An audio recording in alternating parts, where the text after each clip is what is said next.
todo sucesso de um time de atletas possui qualidades que justificam seu grande diferencial. Estou ao lado de um cara que fez 466 gols em 751 jogos oficiais. Não é daqueles caras que conta gol que fez em pelada, gol de treino, gol de amistoso. É o Dodô. O cara que é chamado, curiosamente pela imprensa, do artilheiro dos gols bonitos. Eu vi muitos gols do Dodô, não me lembro de gol feio. Tudo bem? E aí? Tranquilo? É gol pra caramba, hein, velho? Cara, é tudo gol oficial, né? Isso que é o mais legal. Você estava me falando isso, né? Gol oficial... porque se você não for contar os gols oficiais, você começa a fazer conta aí louca, né? Então, gol de aspirante, gol de juniores, gol da várzea, gol de não sei do que. Esses são só do... Esses são gols profissionais, né? Tudo gol que tem gravado. Meu pai tem tudo. Você contar, um por um. Mas eu acho que é legal. É uma grande história, né? Se você for ver bem, porque são 406 gols. 406 é um número considerável. Você jogou no São Paulo? Eu joguei em São Paulo, Santos, Palmeiras, Botafogo, Fluminense, Vasco, Portuguesa. Vasco. Joguei na Coreia no Sun, no Japão no Oita, nos Emirados no Al Ain. Aqui tem o americano ainda. Acho que é isso. Se eu não esqueci, eu comecei no Nacional, lógico.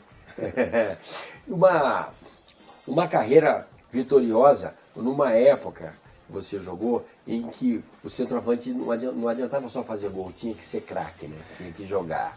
Então, será... Por isso os gols bonitos que eu acho que só fazer o gol... Reinaldo fazia gol bonito. Romário fazia gol bonito. Eu vi muito cara, Reinaldo, Careca... Romário, tinha muitos jogadores atacantes. Uma época de ouro, né? E o São Paulo era um time que, na época, quando eu saí do Nacional para o São Paulo, era Miller, então o DNA do São Paulo era um DNA muito técnico, né? E só o gol não te bastava para você conseguir ser titular do São Paulo, né? Então tinha que ter o gol e algo mais. E você sair da área, saber jogar, tocar bem a bola, assistir o companheiro, driblar no mano a mano, pé direito, pé esquerdo. Então tinha que ter qualidades para acender o time de cima. Você falou um negócio interessante. Hoje em dia eu vejo muita gente reclamar dos jogadores da Europa, jogadores que jogam no Brasil, enfim, do drible, né? Você falou de que o centroavante tinha que driblar. Porque quanto mais... Isso acabou um pouco. Hoje em dia a gente vê menos. Quanto mais qualidades e quanto mais repertório você tem, é mais difícil de marcar, né? Então, por exemplo, você sai da área, você consegue fazer uma tabela, você consegue dar um drible, você consegue ir para individual. Então, isso aí é uma coisa que eu cresci praticando bastante na várzea, na rua, no terrão, e vi os caras jogarem na televisão, né, cara? Então, os exemplos eram muito bons na época.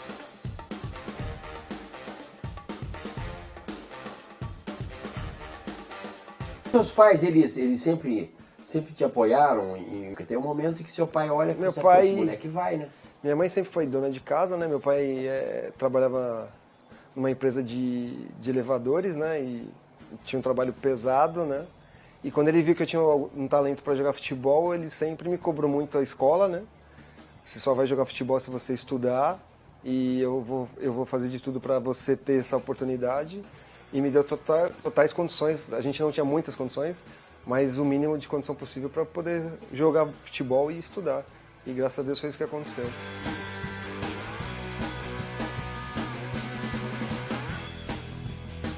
E eu fiquei aqui imaginando que um jogador que tem essa fama de ter feito gols bonitos, né? Você tem que ter um gol mais bonito. Tem? Não. O seu tem? Não tem? Putz, eu não tenho um gol assim que eu falo, esse é o mais bonito, né? Porque o gol... As pessoas veem o gol bonito diferente do que eu vejo, né? Eu prefiro sempre o gol de uma jogada bem feita, uma tabela bem feita, um drible, uma jogada que você arranca, pega a bola e... Diferente do gol que os caras... Plástico, bicicleta, que chuta no ângulo.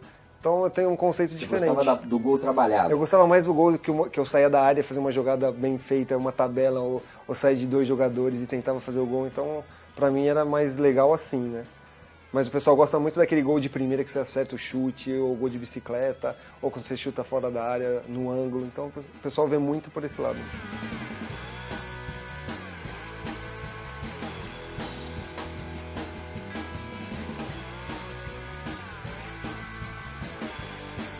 gente pode chamar você de um jogador que era romântico na hora do gol? Porque isso é o romantismo do futebol que as pessoas dizem. Esse capricho, né? Essa coisa bem acabada de alguns jogadores que faziam a jogada ficar bem acabada. Pode chamar aí disso? Ah, cara, o pessoal da época... caprichava, né? O pessoal da geração que... Logo quando eu comecei a jogar, que estava parando, Careca, Miller... esses caras falaram que eu tinha que jogar na época deles, né? Pelo estilo de jogo que eu tinha, né? De ser técnico, de ser mesmo sendo centroavante, porque eu comecei minha carreira como meio campista também, né? Isso me ajudava bastante. Então o pessoal sempre fala, pô, você jogou numa época, tá jogando numa época errada, você tem que jogar um pouquinho antes com a gente. Muita gente diz isso, né? De alguns jogadores ainda que deveriam jogar numa época mais romântica, né? Então isso é legal, e isso assim, acho que é o maior elogio que eu recebo da minha carreira, assim, quando eu encontro esses caras, Zico, Careca, Zenon, a gente tava falando aqui fora, né? E esses caras, pô, te valorizam, pô, e te tratam bem como um bom jogador. E isso pra mim é o maior troféu aí da minha carreira. Agora, você jogou, como você já disse, por grandes clubes e foi campeão muitas vezes, né? Fez gol de título. Que gosto tem isso na vida do jogador? Acho que é o mais... Você quando joga num time grande, você cobra desde garoto na categoria de base para conseguir vencer primeiro, ser titular do time, depois chegar na seleção, ser campeão. Então, isso faz parte do DNA do garoto que começa aí. E eu peguei um pouquinho da fase do São Paulo de categoria de base, então isso é uma cobrança constante. E você jogar finais e fazer gols importantes e participar de seleção brasileira, isso aí, meu, é uma coisa que era minha, era nata, a gente brigava muito por isso, apesar de ter jogado muitos finais perdidos também, mas você tem que estar lá, participando, tá chegando, ser o artilheiro, ser o cara do time de responsabilidade, coisa que sempre foi quando eu joguei, né? Então, isso aí me acompanha muito e eu tento passar isso para os meus filhos agora, que é muito delicioso isso. Você jogou aqui, você é muito reconhecido, né, no cenário brasileiro por ter jogado no São Paulo, do São Paulo. Mas você tem um carinho especial pelo Fogão, não tem?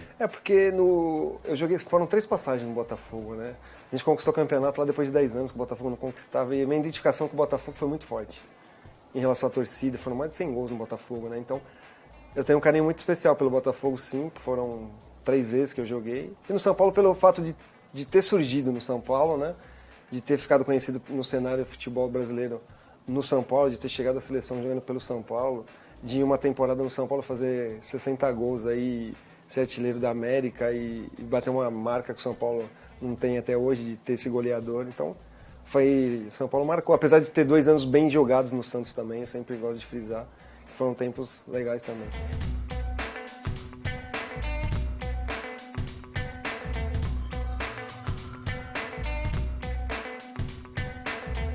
Você tem uma foto aqui na sua casa com a camisa do Botafogo, né? Uma foto grande e tal, e a impressão que a gente tem, digamos assim, a certeza, é de que você tem esse carinho pelo... Cara, assim, a foto em si é um pedaço da casa que minha esposa quis fazer questão de deixar pra lembrar dos momentos que eu joguei, né? A gente sempre procura, em alguns anos, trocar a foto, né? Mas essa foto é uma foto especial porque é no Maracanã, né? Naquele Maracanã de verdade, o verdadeiro. E jogando pelo Botafogo, como eu falei, Botafogo foram momentos especialíssimos que eu tenho, né? Guardados. O carinho que eu tenho da torcida do Botafogo é impressionante. Por que os jogadores têm, às vezes, um carinho muito especial por um clube? O que é? O tratamento da torcida? É a fase da vida? O que é isso, Dodô? Então, eu tenho um carinho pelas equipes que eu joguei, eu tenho um carinho especial. Não poderia ser diferente, né? Mas acho que tem lugares que te marcam bastante, né? E Botafogo é uma equipe que tradicionalíssima no futebol mundial, né? Revelou para a seleção muitos jogadores, jogou o Garrincha no Botafogo. É uma camisa que antes, a camisa do Botafogo antes de você entrar em campo, você olha para a camisa assim, para aquela estrela e fala, que prazer estar jogando no Botafogo. Assim como eu joguei 2 anos com a camisa 10 do Santos, né? Então, pesava? Essas coisas. Camisa pesada. Então, essas coisas que deixa a gente feliz, né, cara? Porque você tá no vestiário da Vila Belmiro ali, que você conhece bem, tá ali antes de um jogo, você olhar pra camisa do Santos e número 10 e ia entrar para jogar. Pesado. E assim como a 7 do Botafogo, porque eu jogava com a 10 no Botafogo, e aí no segundo ano que eu fui lá, na terceira passagem, aliás, os caras, tem que jogar com a camisa 7 agora, porque a 7 é a camisa... Pô, então, camisa de Jairzinho, de Garrincha. Garrincha.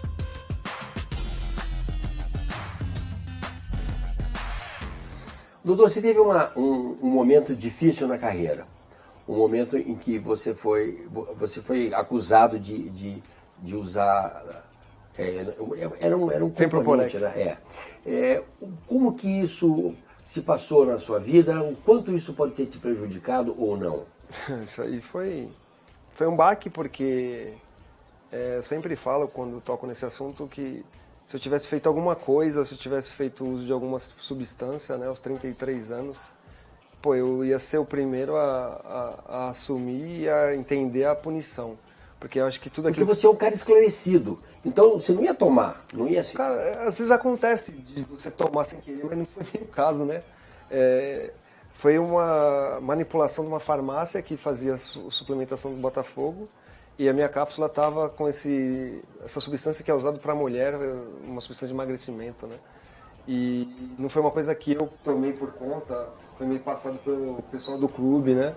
Então foi uma situação totalmente irresponsável, não da minha parte, mas que quem foi A consequência acabou sendo... Quem foi punido os 2 anos sem jogar futebol fui eu, né? Então, e no momento que eu estava muito bem e logo depois disso, é difícil você retornar aos 35, já depois, apesar de ter retornado, mas foi muito complicado. Como que você aguentou essa situação?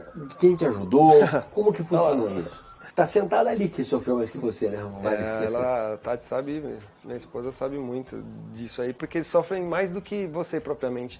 Porque assim, com tudo aquilo que aconteceu, eu estava com a minha consciência muito tranquila em relação a tudo aquilo que eu não fiz, porque uma coisa é ser punido por uma coisa que você fez, está totalmente certo. Mas é a mesma coisa de você ser punido por uma coisa que você não fez e pagar por isso, né? O clube nunca vai pagar por isso, né? Mas o jogador, no caso, na questão, fui eu que acabei pagando a situação, foi julgamento na Suíça, todo aquele imbróglio todo que repercutiu muito o caso. Eu acabei punindo por uma coisa que eu não fiz. Isso que é o mais chato, né? O mais injusto. Você ficou deprimido? Cara, eu não cheguei a ficar deprimido, não. Eu suportei muito bem, né? Porque eu tinha um alicerce, minha esposa comigo a gente já tá junto há 20 e poucos anos, minha família. Então, eu venho num momento que eu tava pronto. Que você não... Claro. Isso foi muito legal na época também. Muita gente. Houve muita movimentação positiva. Mas assim, termos futebolísticos, brecou um momento meu espetacular e fiquei 2 anos sem jogar, voltando aos 35 anos. Então, foi uma situação que praticamente decretou o final da minha carreira. Você pensou em parar nessa época? Não, porque eu queria voltar, eu queria voltar. Porque foi uma situação totalmente injusta e eu queria voltar.